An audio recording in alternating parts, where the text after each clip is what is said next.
രുദ്രാത്മികം ഭാഗം 12. ഒരു നിമിഷം എന്തു ചെയ്യണമെന്നറിയാതെ എല്ലാവരും പകച്ചു നിന്നുപോയി. രുദ്രനാണ് ലച്ചുവിനെ കണ്ട ഷോക്കിലാണ്. പക്ഷേ അവളുടെ പെട്ടെന്നുള്ള പ്രവൃത്തിയിൽ എന്തുകൊണ്ടോ അവൻ്റെ മിഴികൾ നേരെ തേടിപ്പോയത് ആമിയെ ആയിരുന്നു.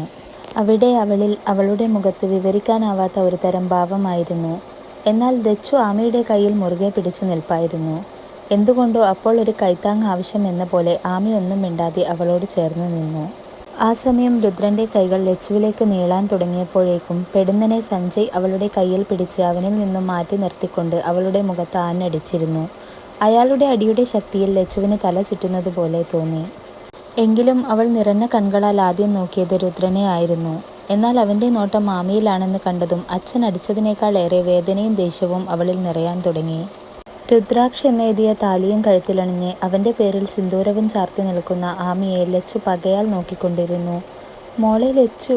പെട്ടെന്നൊരു ശബ്ദം കേട്ട ലച്ചു ആമിയിൽ നിന്നും നോട്ടം മാറ്റി അകത്തേക്ക് നോക്കിയപ്പോൾ കാണുന്നത് അവൾക്കരികിൽ കരഞ്ഞുകൊണ്ട് ഓടി വരുന്ന വേദികയെയാണ്. ആ കാഴ്ച കണ്ടതും അവളുടെ മുഖത്ത് ഒരു വിജയച്ചിരി ഉണ്ടായി. എന്നാൽ ആ ചിരിയെ തല്ലിക്കെടുത്തും വിധം സഞ്ജയ് അവളിലേക്ക് അടുക്കാൻ ചെന്ന വേദികയെ പിടിച്ചു നിർത്തി. ഏട്ടാ, നമ്മുടെ മോള്! വേദിക കരഞ്ഞുകൊണ്ട് സഞ്ജയ്യെ നോക്കി. മോളോ? നമുക്കൊരു മകൾ മാത്രമേ ഉള്ളൂ. അതീ നിൽക്കുന്ന ആത്മികയാണ്. മറ്റേ സന്തതി മരിച്ചു കഴിഞ്ഞു. ആമയെ ചൂണ്ടിക്കൊണ്ട് അയാൾ പറഞ്ഞു. അത് കേട്ട് അവിടെയുള്ളവരെല്ലാം ഞെട്ടലോടെ അയാളെ നോക്കി. അച്ഛാ! അയാൾ പറയുന്നത് കേട്ട് ലച്ചു ദേഷ്യത്തിൽ വിളിച്ചു. ആ എരണം കെട്ടവളെ, നിന്റെ ശബ്ദം ഇവിടെ കേട്ടു പോകരുത്. കല്യാണത്തിൻ്റെ അന്ന് ഞങ്ങളെ എല്ലാവരെയും മുന്നിൽ നാണം കെടുത്തി കണ്ടവൻ്റെ കൂടെ ഇറങ്ങിപ്പോയ നിന്നെ പിന്നെ ഞാൻ എന്തു പറയണം? ദേഷ്യത്താൽ വിറച്ചുകൊണ്ട് സഞ്ജയ് പറഞ്ഞു നിർത്തി. അയാളുടെ ആ ഭാവം അവിടെ ആർക്കും പരിചയമില്ലാത്തതായിരുന്നു. അച്ഛയുടെ ദേഷ്യവും ലച്ചുവിൻ്റെ പ്രവൃത്തിയുമൊക്കെ കണ്ട ആമിയാണേൽ ദച്ചുവിൻ്റെ ചുമലിൽ കൈവച്ച് തളർന്നു നിന്നു. എന്നാൽ ഇതേ സമയം ദച്ചുവിൻ്റെ മനസ്സിൽ പലവിധ ചിന്തകളുമായിരുന്നു. എങ്കിലും ഇനി ഒരിക്കൽ കൂടെ ആമിയുമായുള്ള ഫ്രണ്ട്ഷിപ്പ് മുടങ്ങരുത് എന്ന ഓർമ്മയിൽ അവൾ ആമിയെ ചേർത്ത് പിടിച്ചു. ഇപ്പോൾ ഈ നിമിഷം ഇവിടെ നിന്നും ഇറങ്ങിപ്പോക്കണം. നിന്നെ ഇനി ആർക്കും കാണേണ്ട. അവളെ നോക്കി കത്തുന്ന കൺകളാൽ അയാൾ പറഞ്ഞു. എല്ലാം കേട്ട് വേദിക മുഖം പൊത്തി കരയാൻ തുടങ്ങി. ഭർത്താവിൻ്റെ വാക്കുകൾ ധിക്കരിക്കാൻ അവൾക്ക് ആവുമായിരുന്നില്ല. ഞാൻ പോയിക്കൊള്ളാം. പക്ഷേ കുറച്ച് ദിവസം എനിക്കിവിടെ നിൽക്കാനുള്ള അനുവാദം നൽകണം. ഉള്ളിലെ ദേഷ്യവും പകയുമൊക്കെ മറച്ചു വെച്ചുകൊണ്ട് ലച്ചു വേദികയുടെ അടുത്തേക്ക് ചെന്ന് അവരുടെ കൈകൾ കൂട്ടിപ്പിടിച്ചുകൊണ്ട് പറഞ്ഞു. അപ്പോൾ അവർ നിറ കൺകളാൽ അയാളെ നോക്കി. എന്നാൽ അയാൾ ദേഷ്യത്തിൽ അകത്തേക്ക് കയറി പോവുകയാണ് ചെയ്തത്. വേദിക ഒന്നും മിണ്ടാതെ നിൽക്കുന്നത് കണ്ട ലച്ചു മനസ്സിൽ പല കണക്കുകൂട്ടലുകളുമായി രുദ്രൻ്റെ അരികിലേക്ക് നടന്നു. ഇതേ സമയം അവൾ രുദ്രൻ്റെ അടുത്തേക്ക് വരുന്നത് കണ്ട ആമി ദച്ചുവിൻ്റെ കയ്യിൽ മുറുകെ പിടിച്ചു. എന്തോ അപ്പോൾ അകാരണമായൊരു ഭയം വന്നവളെ പൊതിയുന്നുണ്ടായിരുന്നു. രുദ്രേട്ടാ! ഇടറിയ ശബ്ദത്താൽ അവൾ വിളിച്ചു. അവളുടെ വിളി കേട്ടപ്പോൾ അവളിലേക്ക് നോട്ടം പായിച്ച രുദ്രൻ്റെ കണ്ണിൽ ആദ്യം മുടക്കിയത് അവളുടെ കഴുത്തിൽ ചേർന്ന് കിടക്കുന്ന അരുൺ എന്നെഴുതിയ താലിയും പിന്നെ മായാത്ത സിന്ദൂരവുമാണ്. അത് കണ്ടപ്പോൾ അവനിൽ ദേഷ്യവും വിഷമവും ഒരുപോലെ നിറയാൻ തുടങ്ങി. രുദ്രേട്ടാ, അച്ഛനോടൊന്ന് പറയാവോ പ്ലീസ്? കുറച്ച് ദിവസം മാത്രം എനിക്കിവിടെ നിന്നാൽ മതി. അപ്പോഴേക്കും ഞാൻ എല്ലാം ശരിയാക്കിക്കോളാം. മുഖത്ത് സങ്കടം വരുത്തി ഇടം കണ്ണാലെ ആമയെ നോക്കിക്കൊണ്ട് അവൾ പറയുന്നത് മറ്റാരും കണ്ടില്ലെങ്കിലും ദച്ചു വ്യക്തമായി തന്നെ കണ്ടിരുന്നു. അത് കണ്ടപ്പോൾ അവൾ ദേഷ്യത്തോടെ ലച്ചുവിനെ നോക്കി നിന്നു.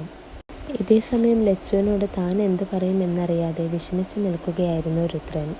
പെട്ടെന്ന് തൻ്റെ കയ്യിൽ ആരോ ചുറ്റിപ്പിടിക്കുന്നത് പോലെ തോന്നിയ രുദ്രൻ തിരിഞ്ഞു നോക്കിയപ്പോൾ കാണുന്നത് അവനരികിൽ അവനെ നോക്കി പുഞ്ചിരിയാലെ വന്നു നിൽക്കുന്ന ആമിയെയാണ്. അവളുടെ ആ പ്രവൃത്തിയിൽ ലച്ചുവും രുദ്രനും കിളിപോയ പോലെ അവളെ നോക്കിയെങ്കിലും ദച്ചുവിൽ ഒരു കുസൃതി ചിരിയായിരുന്നു. ലച്ചു ചേച്ചി ഒന്നുകൊണ്ടും പേടിക്കേണ്ട. ഞാനും കണ്ണേട്ടനും കൂടെ അച്ഛയോട് പറഞ്ഞ് സമ്മതിപ്പിച്ചോളാം. പെട്ടിയുമൊക്കെയായി അകത്തേക്ക് വായോ. ലച്ചുവിനെ നോക്കി എളിച്ചുകൊണ്ട് ആമി പറഞ്ഞു. ലച്ചു ആണേൽ ആമിയെ കൊല്ലാനുള്ള പക മനസ്സിലുണ്ടെങ്കിലും അതൊക്കെ സ്വയം നിയന്ത്രിച്ചുകൊണ്ട് അവളെ നോക്കി സങ്കടത്തോടെ തലയാട്ടി പെട്ടിയെടുത്തു അകത്തേക്ക് നടക്കാൻ തുടങ്ങി.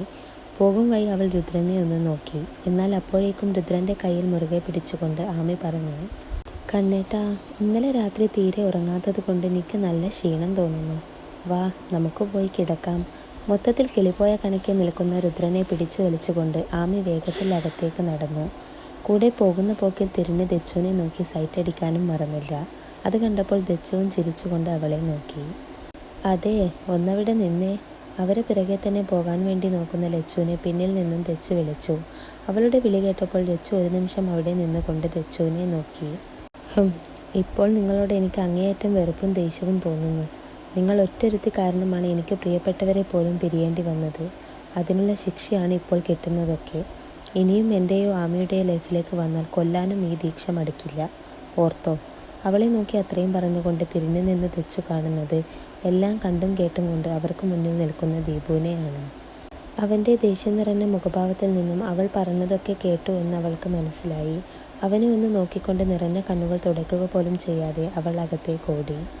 അവൾ പോണത് ഒരു നിമിഷം നോക്കി നിന്ന ദീപു തിരിഞ്ഞ് ലച്ചുവിനെ നോക്കി. അവൾ അപ്പോൾ അവനെ പേടിയോടെ നോക്കി നിൽക്കുകയായിരുന്നു. ഠേ. പെടുന്നനെയാണ് അവളുടെ 2 കവിളിലും ദീപുവിൻ്റെ ബലിഷ്ഠമായ കരങ്ങൾ വീണത്. അവൻ്റെ അടിയിൽ അവളുടെ ചുണ്ട് പൊട്ടി ചോര വരുന്നുണ്ടായിരുന്നു, തലയാകെ പെരുക്കുന്നത് പോലെ. ഇതെങ്കിലും തന്നില്ലെങ്കിൽ ഞാൻ പിന്നെ നിന്റെ ഏട്ടൻ എന്ന് പറഞ്ഞു നടക്കുന്നതിൽ എന്താ ഉള്ളത്? നാശം, വെറുത്തുപോയി നിന്നെ. അവളെ വെറുപ്പോടെ നോക്കിക്കൊണ്ടവൻ അകത്തേക്ക് കയറിപ്പോയി. എല്ലാവരുടെയും മുന്നിലും ഇപ്പോൾ ഞാൻ ഒന്നുമല്ലാതായി. പക്ഷേ എനിക്കും ജീവിക്കണം. അതിന് രുദ്രേട്ടൻ എൻ്റെ കൂടെ വേണം. ആ ഒരു കാര്യം മാത്രം മനസ്സിൽ വെച്ചാണ് ഇവിടേക്ക് വന്നത് തന്നെ. അതിനുവേണ്ടി ഇവരെ മൊത്തത്തിൽ തമ്മിൽ തെറ്റിക്കാൻ വേണ്ടി എന്തും ഞാൻ ചെയ്യും. പകയെരിയുന്ന മനസ്സോടെ അവൾ ആ വീട്ടിലേക്ക് കയറി. ഇതേ സമയം റൂമിൽ എത്തിയപ്പോൾ ആമി രുദ്രൻ്റെ കൈ മാറ്റിക്കൊണ്ട് ബെഡിൽ പോയി ചെന്നിരുന്നു. അപ്പോഴും കിളിപാറിയ കണക്കെ അവളെ തന്നെ നോക്കി നിൽക്കുകയായിരുന്നു രുദ്രൻ.